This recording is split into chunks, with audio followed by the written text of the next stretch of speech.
आज आपण STS 6वी मधील गणितामधील चौथा चॅप्टर पाहणार आहोत, ज्याचे नाव आहे अपूर्णांकावरील क्रिया।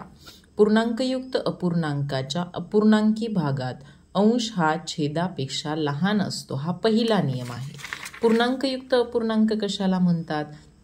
जेव्हा एखादा अपूर्णांक आपण अशा पद्धतीने लिहितो, त्यामध्ये हा असतो पूर्णांक भाग आणि हा असतो अपूर्णांक भाग, याला पूर्णांकयुक्त अपूर्णांक असे म्हणतात। यामध्ये अंश हा छेदापेक्षा नेहमी लहान असतो, असा हा पहिला नियम आहे। जर का त्यांनी असे दिले, समजा हे बरोबर आहे, परंतु 3.4/3 असे जर का दिले, तर हा पूर्णांकयुक्त अपूर्णांक चुकीचा आहे। काय कारण आहे? कारण की याच्यामध्ये अंश हा छेदापेक्षा मोठा आहे, म्हणून हा पूर्णांकयुक्त अपूर्णांक चुकीचा येतो। पुढचा नियम आहे, एखादा अपूर्णांक संख्यारेषेवर दाखवायचा असेल तर संख्यारेषेवर प्रत्येक एककाचे अपूर्णांकाच्या छेदा इतके समान भाग करावे लागतात। समजा या ठिकाणी एक अपूर्णांक दिला, अपूर्णांक आहे 2/3 आणि हा अपूर्णांक संख्यारेषेवरती दाखवायचा आहे। तर हा कसा दाखवावा? तर एक संख्यारेषा काढली, संख्यारेषेमध्ये मध्यभागी 0 हा अंक असतो। आता 0च्या नंतर येतो 1, 1च्या नंतर येतो 2, इकडे सुद्धा तशाच पद्धतीने ऋण1, ऋण2 अशा पद्धतीच्या संख्या इकडे येतात, इकडे धन1, धन2 आणि ह्या पुढे पुढे वाढत जातात। आता आपल्याला काय सांगितले की 2/3 हा अपूर्णांक दाखवायचा आहे। त्यांनी सांगितले, जेव्हा आपल्याला अपूर्णांक संख्यारेषेवर दाखवायचा असतो, तेव्हा अपूर्णांकाच्या प्रत्येक एककाचे छेदा इतके समान भाग करावेत। म्हणजे छेद किती आहे? 3, तर ह्या 0 पासून 1 पर्यंतचे एकूण 3 भाग करावेत। असे प्रत्येकी 3 भाग करावेत। जेवढा छेद दिलेला असेल तेवढे प्रत्येक एककाचे भाग करावेत। आणि मग काय सांगितले, तर 2/3 म्हणजे 0 पासून 2 पर्यंत मोजावे, 1 आणि 2, म्हणजे हा जो आहे हा असणार आहे 2/3। यानंतर पुढचा नियम आहे, 2 अपूर्णांकाचा गुणाकार करताना अंशाचा गुणाकार अंशस्थानी व छेदाचा गुणाकार छेदस्थानी लिहितात। म्हणजे कसे? तर समजा 2 अपूर्णांक आहेत। पहिला अपूर्णांक आहे समजा 3/4 गुणिले 2/5। तर जेव्हा अपूर्णांकाचा गुणाकार करायचा असतो, तेव्हा अंशाचा गुणाकार अंशासोबत करावा आणि तो अंशामध्येच मांडावा, 3 दुने 6, आणि छेदाचा गुणाकार छेदासोबत करावा, 4×5 20, आणि तो छेदस्थानी मांडावा। अपूर्णांकाचा गुणाकार हा सगळ्यात सोपा असतो। यानंतर पुढचा नियम पहा, जेव्हा 2 संख्यांचा गुणाकार असतो, तेव्हा त्या संख्या एकमेकीच्या गुणाकार व्यस्त असतात। म्हणजे हे 2 मुद्दे लक्षात ठेवा। 1चा गुणाकार व्यस्त 1 आहे आणि 0ला गुणाकार व्यस्त नाही, याच्यावरती प्रश्न विचारला जातो। अगोदर गुणाकार व्यस्त समजावून सांगते। बघा, जर का समजा अपूर्णांक आहे 3/4, तर याचा गुणाकार व्यस्त काय होतो? तर 4/3, याला म्हणतात गुणाकार व्यस्त। अशाच पद्धतीने जर का समजा संख्या आहे 4, तर 4चा गुणाकार व्यस्त काय होईल?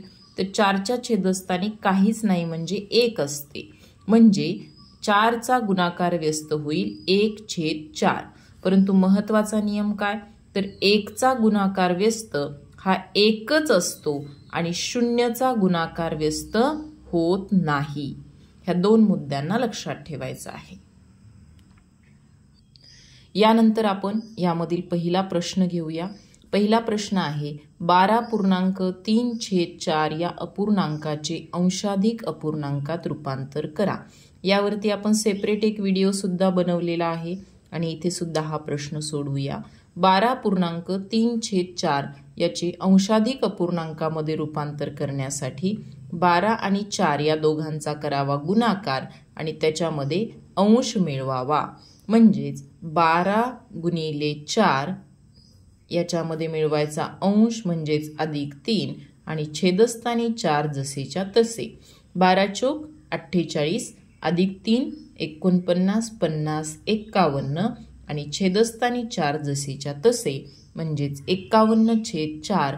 पर्याय क्रमांक 2 हे आपल्या प्रश्नाचे उत्तर आहे. पुढचा प्रश्न पहा. प्रश्न क्रमांक 2. दिलेल्या अपूर्णांकाचे पूर्णांकयुक्त अपूर्णांकात रूपांतर करा. अंशाधिक अपूर्णांक दिलेला आहे 81/9. याचे रूपांतर करायचे आहे पूर्णांकयुक्त अपूर्णांकामध्ये. तर काय करायचे, 9 ने 81ला भाग घालायचा.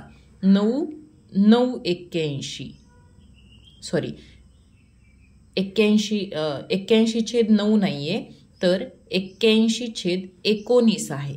मग 19 ने 81ला भाग घालायचा. 19 × 1 = 19, 19 × 2 = 38, 19 × 3 = 57, 19 × 4 = 76, 19 × 5 = 85 म्हणजे 19 × 76. आता जो भागाकार आलेला आहे तो भागाकार या ठिकाणी लिहून घ्यायचा पूर्णांक म्हणून. बाकी किती राहिली, तर 81 मधून 76 वजा केले. किती राहतील शिल्लक, बाकी येते 5. किती येते, 5. मग हे 5 लिहायचे अंशामध्ये आणि छेदस्थानी 19 जसेच्या तसे म्हणजे 4.5/19 हे आपल्या प्रश्नाचे उत्तर आहे. कुठे आहे, 4.5/19 पर्याय क्रमांक 4. म्हणून पर्याय क्रमांक 4 आपल्या प्रश्नाचे उत्तर. पुढचा प्रश्न, प्रश्न क्रमांक 3. 7 किलोग्रॅम साखर 8 जणांमध्ये समान वाटली तर प्रत्येकाला किती किलोग्रॅम साखर मिळेल. साखर किती आहे, तर साखर आहे 7 किलोग्रॅम. किती जणांमध्ये समान वाटप करायची, तर 8 जणांमध्ये.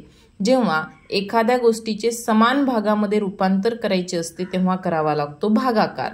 म्हणजे 7 किलो साखरेला 8 जणांमध्ये समान वाटायचे आहे आणि त्यांनी विचारले किती किलोग्रॅम साखर प्रत्येकाला मिळेल. तर बघा, 8 ने भागाकार करा. 8 × 1 = 8, 7ला भाग जात नाही, 0चा भाग घातला, 8 0 0, शिल्लक राहिले 7. 7ला परत भाग जातच नाही म्हणून दिला पॉइंट. नंतर 7 वरती घेतला 0. 8 × 1 = 8, 8 × 2 = 16, 8 × 3 = 24, 8 × 4 = 32, आता 45, 40, 8 × 6 = 48, 8 × 7 = 56, 8 × 8 = 64. म्हणजेच या ठिकाणी येणार 8. 70 मधून 64 गेले, खाली शिल्लक राहिले 6, त्याच्यावर घेतले 0. 8 × 1 = 8, 8 × 2 = 16, 8 × 3 = 24, 8 × 4 = 32, 8 × 5 = 40, 8 × 6 = 48, 8 × 7 = 56, 8 × 7 = 56 म्हणजे इथे आले 56, 8 × 7 = 56. 60 मधून 56 गेले, खाली शिल्लक राहिले 4, वरून घेतले 4, वरून घेतले 0 आणि 8 × 45 म्हणजे 0 पॉइंट किंवा 0.875 किलोग्रॅम एवढी साखर प्रत्येकाला भेटणार आहे. म्हणजे पर्याय क्रमांक 4 हे या प्रश्नाचे उत्तर आहे. जाऊया पुढील प्रश्नाकडे. प्रश्न क्रमांक 4 पहा.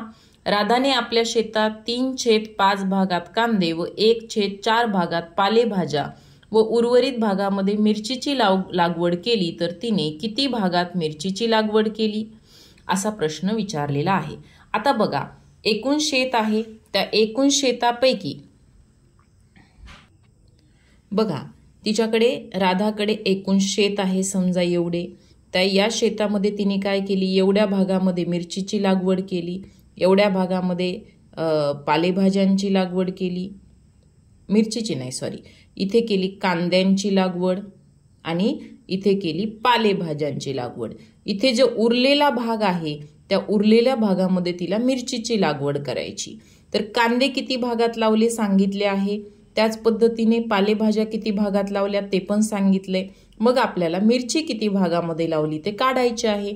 म्हणजे काय करायचे, तर कांदे आणि पालेभाज्या या जेवढ्या भागात लावलेल्या आहेत त्यांची करावी बेरीज आणि ही बेरीज या पूर्ण याच्यातून वजा करायची. आता लक्षात घ्या, जेव्हा हे अपूर्णांकाच्या बाबतीमध्ये सांगितलेले असते तेव्हा कसे करावे, तर त्यांनी सांगितले कांदे. कांदे किती भागामध्ये लावलेले आहेत, तर कांदे आहेत 3/5 भागामध्ये. आणि पालेभाज्या किती भागामध्ये लावलेल्या आहेत, तर पालेभाज्या आहेत 1/4 भागामध्ये. बरोबर आहे. या दोघांची करायची आपण बेरीज. बेरीज कशी करायची? तर 3/5 अधिक 1/4 या दोघांची बेरीज करायची आहे. आता जेव्हा आपण अपूर्णांकांची बेरीज करतो तेव्हा त्या अपूर्णांकाचा छेद समान असणे गरजेचे असते. छेद समान करून घेण्यासाठी पाडा लिहून घ्यायचा. 5 एके 5, 5 दुने 10, 5 त्रिक 15, 5 चोक 20, 4 एके 4, 4 दुने 8, 4 त्रिक 12, 4 चोक 16, 4 पंचे 20. दोघांकडे पण 20-20 समान अंक आलेला आहे. तिथपर्यंतच पाडा लिहून घ्यायचा. आता या दोघांचा छेद 20 करायचा. मग 20 कसा होईल? तर 5 ला 4 ने गुणल्यावर 20 येते. मग छेदाला 4 ने गुणले की अंशाला पण 4 ने गुणावे आणि या 4 ला 5 ने गुणल्यावर 20 येते. म्हणून इथे 5 ने गुणले की अंशाला सुद्धा 5 ने गुणावे. आता यांचा गुणाकार मांडून घ्या. 3 चोक 12, 5 चोक 20 अधिक 1 पाची 5, 4 पंचे 20. आता दोघांचा छेद समान झाला की आपण त्यांची बेरीज करू शकतो. मग 12 आणि 5 किती होतात? 13, 14, 15, 16 आणि 17 म्हणजे 17 आणि छेदस्थानामध्ये 20 जसेच्या तसे.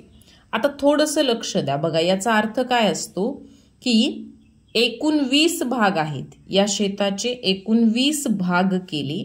त्या 20 भागांपैकी 17 भागावरती कांदे आणि पालेभाज्या लावलेल्या आहेत. मग 20 पैकी 7 भागावरती जर का कांदे आणि पालेभाज्या असतील तर शिल्लक किती राहिले? 20 वजा 17 बरोबर 3. म्हणजे 20 पैकी 3 भाग शिल्लक राहिलेले आहेत. मग या भागामध्ये काय लावलेले असेल? तर या भागामध्ये लावली असेल मिरची. मग आपल्याला पर्यायामध्ये 3/20 कुठे दिसते? तर ऑप्शन नंबर 3 मध्ये. म्हणून पर्याय क्रमांक 3 3/20 भागामध्ये मिरचीची लागवड केली. पुढचा प्रश्न आहे प्रश्न क्रमांक 5. 5.1/2 अधिक 2.4/6 म्हणजे हे काय आहे? तर आपल्याला पूर्णांकयुक्त अपूर्णांकांची बेरीज करायची आहे. तुम्ही यांचे अंशाधिक अपूर्णांकात रूपांतर करूनही बेरीज करू शकता किंवा डायरेक्ट अशी पण करू शकता. कशी करायची? तर हे 2 पूर्णांक आहेत. या 2 पूर्णांकांची बेरीज वेगळी मांडून घ्यायची. म्हणजे 5 अधिक 2 अधिक 1/2 अधिक 4/6. आता 5 आणि 2 किती होतील? तर 7 होतील. अधिक या दोन्हींचा छेद समान करून घ्यावा लागेल तर यांची बेरीज होईल. कारण अपूर्णांकाच्या बेरजेसाठी छेद समान असणे गरजेचे असते. मग 2चा पाडा लिहून घेतला. 2 एके 2, 2 दुने 4, 2 त्रिक 6 आणि 6चा पाडा घेतला. 6 एके 6. तर दोघांकडे पण समान संख्या कोणती आहे? 6. म्हणून आपण छेद करून घेणार आहोत 6. मग 2 ला 3 ने गुणल्यावर 6 येतात. 2 त्रिक 6. मग वरती पण 3 नेच गुणून घ्यायचे अंशाला. आणि 6 तर इथे ऑलरेडीच आहे. याला काही गुणण्याची गरजच नाही. मग काय होईल? 1 3 3 2 त्रिक 6 अधिक 4/6. हे 7 जसेच्या तसे मांडले. अधिक 4 आणि 3 ची बेरीज होते 7 आणि छेदस्थानामध्ये येतात 6 जसेच्या तसे. आता एक महत्वाची गोष्ट लक्षात घ्या. आपण पहिलाच नियम काय शिकलो होतो की पूर्णांकयुक्त अपूर्णांकामध्ये अंश हा छेदापेक्षा मोठा नसावा. पण इथे तर हा 7 हा 6 पेक्षा मोठा आला. मग कसे करायचे बरं? तर मग काय करायचे? तर याचे रूपांतर आपल्याला बरोबर पूर्णांकयुक्त अपूर्णांकामध्ये करण्यासाठी या दोघांचा भागाकार करायचा. म्हणजे 6 एके 6, 6 एके 6 येईल. आणि मग काय येईल माहितीये का? शिल्लक राहील 1. म्हणजे काय होते? तर हा जो भागाकार आहे हा 7 मध्ये मिसळला जातो. इथे बनतात 8 आणि शिल्लक राहिलेले 1 जसेच्या तसे आणि छेदस्थानामध्ये 6. म्हणजेच 8.1/6 असे याचे उत्तर येते. आता प्रश्नामध्ये बघा प्रश्नामध्ये असे उत्तर कुठेच नाहीये. इथे 8.1/4 येते. 4 हा छेद येण्याचा प्रश्नच नाही, कारण समान छेद 6 होतो आहे. इथे 7.4/6 हे पण चुकीचे, म्हणजे यामध्ये पर्याय चुकीचे दिलेले आहेत. या प्रश्नाचे उत्तर 8.1/6 असे येते. चला पुढील प्रश्नावर. आता पुढचा प्रश्न आहे प्रश्न क्रमांक 6 आणि 7 साठी. ही आहे संख्या रेषा. संख्या रेषेवरती इथे घेतलेला आहे 0, शून्यच्या नंतर 1, 2 आणि 3. मी तुम्हाला जसे मगाशी सांगितले होते तसे 0 पासून 1 पर्यंत किती भाग केलेले आहेत, तर 1, 2, 3, 4 आणि 5. म्हणजे प्रत्येक एककाचे 5 समान भागामध्ये रूपांतर केलेले आहे. मग काय होते बघा, वरील संख्या रेषेवर ए हा बिंदू कोणता अपूर्णांक दर्शवतो, तर बिंदू ए इथे. पहिल्यांदा बघायचे की 0 पासून 1 पर्यंत एकूण किती भाग केलेत, तर 5 भाग केले. म्हणजे छेदस्थानी 5 येणार आहे. इथे पण 5 आहे, इथे पण आहे, इथे पण आहे आणि इथे पण आहे. आता पुढे बघा. आता काय करायचे, 0 पासून 1 ए पर्यंत, ए हा जो अंक आहे, अक्षर आहे, तिथपर्यंत मोजत यायची. मग इथे 1, 2 आणि 3 हा तिसरा भाग. 3 भाग आहेत, 1 भाग, 2 भाग आणि 3 भाग. 3 भाग मोजलेले आहेत. याचा अर्थ हा जो ए आहे हा 3/5 म्हणजे 5 पैकी तिसऱ्या स्थानी आहे. म्हणून तिसरे स्थान म्हणून 3/5 असे आपल्याला हा अपूर्णांक दाखवता येतो. पुढे आहे वरील संख्या रेषेवर बी हा बिंदू कोणता अपूर्णांक दाखवतो. आत्ताच आपण बघितले की 0 पासून 1 पर्यंत एकूण 5 भाग आहेत, म्हणजे छेद 5 येणार आहे. इथे 5 भाग आहेत, इथे पण 5च असतात. 1 पासून 2 पर्यंत 1, 2, 3, 4, 5 म्हणजे छेदस्थानी 5 येणार. पण पुढची गोष्ट लक्षात घ्या, काय करायची, या सुरुवातीपासून मोजत यायचे की बी पर्यंत किती भाग होतात. 1, 2, 3, 4, 5, 6, 7 भाग होतात. म्हणून हा अपूर्णांक 7/5 असा दाखवायचा. म्हणजे पर्याय क्रमांक 1 उत्तर आहे. पुढचा प्रश्न आहे सुनीताबाईची 84 एकर शेती आहे. त्यांनी त्या शेतातला शेताच्या 2/7 भागाची लागवड केली, तर किती एकर जागेत भात लागवड केली. सोपा प्रश्न आहे बघा. सुनीताबाईंकडे एकूण शेती किती आहे, तर 84 एकर. या 84 एकरच्या 2/7 भागामध्ये भाताची लागवड केलेली आहे. 2/7 84 एकराचे 2/7 भागामध्ये भाताची लागवड केलेली आहे. या चेचा अर्थ असतो गुणाकार, म्हणजे 84 गुणिले 2/7. म्हणजे तुमच्या लक्षात आलं का, आपल्याला अपूर्णांकाचा गुणाकार करायचा आहे. तुम्ही म्हणाल अपूर्णांक ते एकच आहे, दुसरा तर अपूर्णांक नाहीच आहे. मी तुम्हाला सांगितले होते की ज्या संख्येच्या छेदस्थानी काहीच नसते तिथे 1 असते. आणि अपूर्णांकाचा गुणाकार करत असताना अंशाचा गुणाकार अंशस्थानी मांडला जातो, छेदाचा गुणाकार छेदस्थानी मांडला जातो. बरोबर, मग यांचा गुणाकार करू शकतो आपण. आणि अजून एक नियम असा आहे की जेव्हा 2 अपूर्णांकांमध्ये गुणाकार असतो त्यावेळेला आपण यांची डायरेक्ट काटाकाटी करू शकतो, म्हणजे भागाकार करू शकतो.